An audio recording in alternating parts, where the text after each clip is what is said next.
तो मैं आज अगेन इसका सुप्रीम की न्यू एपिसोड को एक्सप्लेन करने जा रहा हूँ। एपिसोड 1 से स्टार्ट होता है जहाँ हम देखते हैं तेंगू को पता चल जाता है कि लुई और डिकॉन हॉर्न उसके पास आ रहे हैं, इसलिए वो मंकी किंग को बोलता है कि तुम जल्दी से यहाँ पर छुप जाओ, और वैसे भी वो लोग यहाँ पर मरने के लिए आ रहे हैं। जिसके बाद हम देखते हैं कि मंकी किंग उसकी बात मान लेता है और उसके स्टोरेज पॉकेट के अंदर चला जाता है, जिसे देखकर ब्रदर हुआंगफू से बोलता है कि ये बीच तो बोल भी सकता है। जिसके बाद वो बोलता है कि इसकी स्पेशल कॉन्शसनेस 30,000 माइल्स की दूरी तक कवर कर सकती है, जिससे लगता है कि ये एक 5th लेवल का स्पिरिचुअल बीस्ट होगा। जिसको सुनकर टेंगू बोलता है कि नहीं, ये अभी सिर्फ 4th स्टेज पर है, लेकिन इसकी स्पिरिचुअल कॉन्शसनेस 5th लेवल के बीस्ट के बराबर ही है। जिसकी बात सुनकर ब्रदर हुआंगफू बहुत ज़्यादा खुश हो जाता है और बोलता है कि ये तो बहुत ही ज़्यादा अमेजिंग है, और ये आपको मास्टर क्यों बोल रहा था? अभी आप सिर्फ 100 लेवल के 8th लेवल पर हो, उसके बावजूद भी आपने इतने पावरफुल बीस्ट को कैसे कैद कर लिया? जिसके बाद सुनकर टेंगू बोलता है कि ये एक बहुत ही लंबी स्टोरी है, ये तुम्हें मैं कभी बाद में बताऊंगा अगर मुझे मौका मिलेगा तो। जिसके बाद बोलता है कि ब्रदर हुआंगफू, मैं तुमसे ये चाहता हूँ कि तुम मंकी किंग के बारे में किसी को भी ना बताओ, ये एक सीक्रेट को सीक्रेट ही रहने देना, क्योंकि अगर हमारे सेक्ट में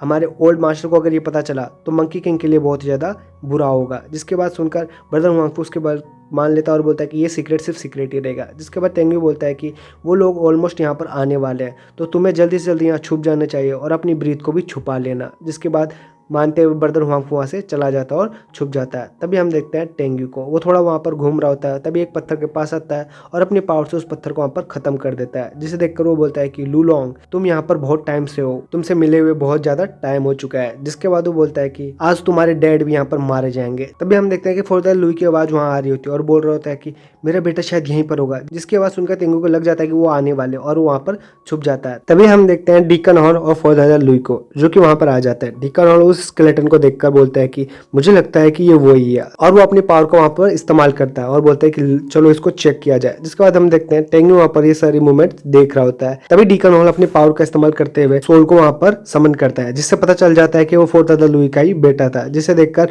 फोर्थ लुई बहुत ही ज्यादा उदास होता है और वहाँ पर बहुत ही ज्यादा रोने लगता है। तभी फोर्थ लुई बोलता है कि मुझे एक बार ये पता चल जाए कि मेरे बेटे को किसने मारा है, उसके बाद मैं उसका बदला लूंगा और उस कातिल को बहुत ही बेरहमी से मार डालूंगा। जिसकी बात सुनकर डीकन हाउस के पास आता है और बोलता है कि फोर्थ लुई, आप इसके बारे में चिंता मत करो, मैं उस पर इन्वेस्टिगेशन कर रहा हूँ, अगर एक बार मर्डर का पता चल जाए तो मैं आपका साथ दूंगा उसे मारने को। जिसके बाद हम देखते हैं कि एक वॉइस आती है जो कि किसी और की नहीं टेंगू की होती है। वो बोल रहा होता है कि मैं जानता हूँ कि इसका कातिल कौन है। जिसको सुनकर डीकन हाउस और फोर्थ लुई बहुत ज्यादा हैरान हो जाता है और वो बोल रहे होते हैं कि आखिरकार तुम हो कौन? क्या तुमने ही वो जेट स्लीप हमें भेजा था जिससे हम यहाँ पर आ सके? जिसका फोर्थ लुई बोल रहा होता है कि मुझे नहीं लगता कि तुम इनर सेट के कोई डिसाइपल हो। जिसके बाद वो वॉइस बोल रही होती है कि ये मैसेज भेजना तो एक बहुत ही ज्यादा छोटी बात है। जिसके बाद सुनकर वो बोल रहे होते हैं कि आखिरकार तुम हो कौन? क्या तुम हमारे सामने आओगी भी? जिसके बाद हम देखते हैं वो वॉइस बोल रही होती है कि तुम दोनों मेरे सामने बहुत ही ज्यादा छोटे हो और तुम्हारी क्वालिफिकेशन इतनी ज्यादा नहीं है कि तुम मेरे जैसे पावरफुल इंसान को देख सको। जिसकी बात सुनकर डीकन हॉर्न बोल रहा होता है कि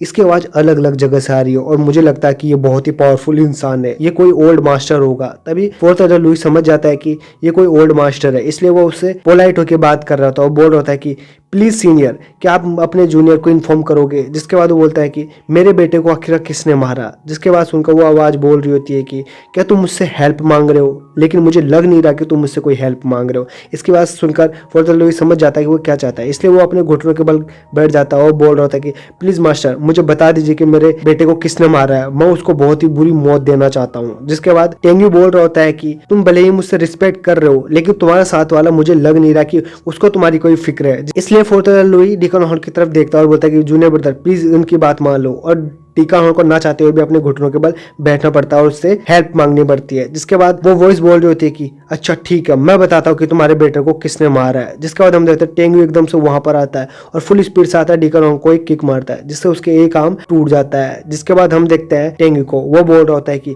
वो कातिल कोई और नहीं, वो कातिल मैं हूँ। जिसके बाद हम देखते हैं फोर्थ लुई को, वो टेंगू को देखकर बोल रहा होता है कि टेंगू, तुमने ही मेरे बेटे को मारा है, आज तुम मेरे हाथ से मारे जाओगे। जिसके बाद हम देखते हैं कि फोर्थ लुई अपने पावर से टेंगू पर अटैक करने जा रहा होता है, लेकिन टेंगू वहां पर खड़ा होता है और बोल रहा होता है कि मंकी किंग, अब तुम्हारी बारी आ चुकी है। और मंकी किंग वहां बाहर आता है, जिसे देखकर फोर्थ लुई बहुत ही ज्यादा हैरान हो जाता है और मंकी किंग अपने उस स्टिक से उसको एक मारता और पीछे की ओर गिरा देता है, जिससे हम देखते हैं कि फोर्थ लुई की हालत बहुत ही ज्यादा खराब हो जाती है। तभी हम देखते हैं कि फोर्थ डीकन हॉर्न उस मंकी किंग को देखकर समझ जाते हैं कि इनके सामने नहीं टिकने वाले। तभी मंकी किंग बोलता है कि तुम बास्टर्ड की हिम्मत कैसे हुई कि तुम मेरे मास्टर को मार सको। जिसके बाद हम देखते हैं कि वो दोनों वो उससे जान की भीख मांगते हैं और बोलते हैं कि टेंग्यू प्लीज़ हमें यहाँ से जाने दो और हमें मत मारो। जिसके बाद वो बोलते हैं कि हम तुम्हारे बीच में कभी भी नहीं आएंगे। जिसके बाद डिकन हॉर्न बोलता है कि हम इसके बारे में एक अच्छी तरह से डिस्कस कर सकते हैं और तो प्लीज़ मुझे यहाँ से जाने दो, मैं तुम्हारी लाइफ में कभी भी इंटरफेयर नहीं करूंगा। जिसके बाद टेंग्यू बोल रहा होता है कि तुमने ही फोर्थ एडर लुई को वहां पर फेवर किया था। जिसके बाद वो बोलता है कि मेंगे और लुई के डिसाइपल्स के बीच में वहां पर फाइट हुई थी, जिसके दौरान मेंगे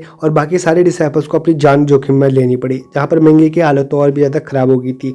इसलिए डिकन हॉर्न आज तुम मेरे हाथों से नहीं बचने वाले। अगर ये बताओ, अगर तुम्हारी जगह आज मैं होता, क्या तुम मुझे यहाँ से जाने देते? जिसके बाद डिकन हॉर्न कुछ बोल नहीं पा रहा होता और बोल रहा होता है कि टेंग्यू ये सब मेरी ही गलती है, प्लीज़ मुझे माफ़ कर दो, मैं दोबारा तुम्हारे लाइफ में कभी भी नहीं आऊँगा। और वो बोल रहा होता है कि मैं तुम्हें बहुत ज़्यादा स्पिरिचुअल स्टोन्स दूंगा जिससे तुम्हारी लाइफ पूरी तरह से बन जाएगी। वो उसे इसी तरह का लालच देने लगता है। तभी टेंग्यू बोलता है कि मुझे किसी प्रकार का कंपेशन नहीं चाहिए, मुझे तो बस तुम लोगों की जान चाहिए। जिसके बाद टेंग्यू मंकी किंग को बोलता है कि अब तुम इनको मार दो। जिसके बाद हम देखते हैं मंकी किंग स्माइल करते हुए अपनी रोड से उसको मारने जाता और बोल रहा होता है कि आज तुम मेरे हाथों से मारे जाओगे। तभी डिकन हॉर्न मरते मरते बोलता है कि टेंग्यू तुम भी एक बुरी मौत मरोगे। जिसके बाद हम देखते हैं कि मंकी किंग ने अपनी स्टिक से उसको वहां पर ही खत्म कर दिया होता है। जिसके बाद हम देखते हैं कि डिकन हॉल की सोल वहां पर भाग रही होती है, जिसे देखकर मंकी किंग बोल रहा होता है कि तुम्हें क्या लगता है कि तुम यहाँ से भाग सकते हो? और वो अपनी स्टिक को बढ़ाता है और हम देखते हैं कि उसने उस सोल को वहां पर ही खत्म कर दिया होता है, जिसे देखकर फोर्थ लुई बहुत ही ज्यादा डर जाता है। तभी टेंग्यू बोल रहा होता है कि डिकन हॉल तो मर चुका है, अब वो वहां पर अकेला है, क्या तुम उसके साथ नहीं दोगे? जिसके बाद वो बोल रहा होता है कि फोर्थ लुई अब तुम्हारी बारी है। जिसके बाद हम देखते हैं यही सब चीज दिखाते हुए ये एपिसोड यहाँ पर ही खत्म हो जाता है।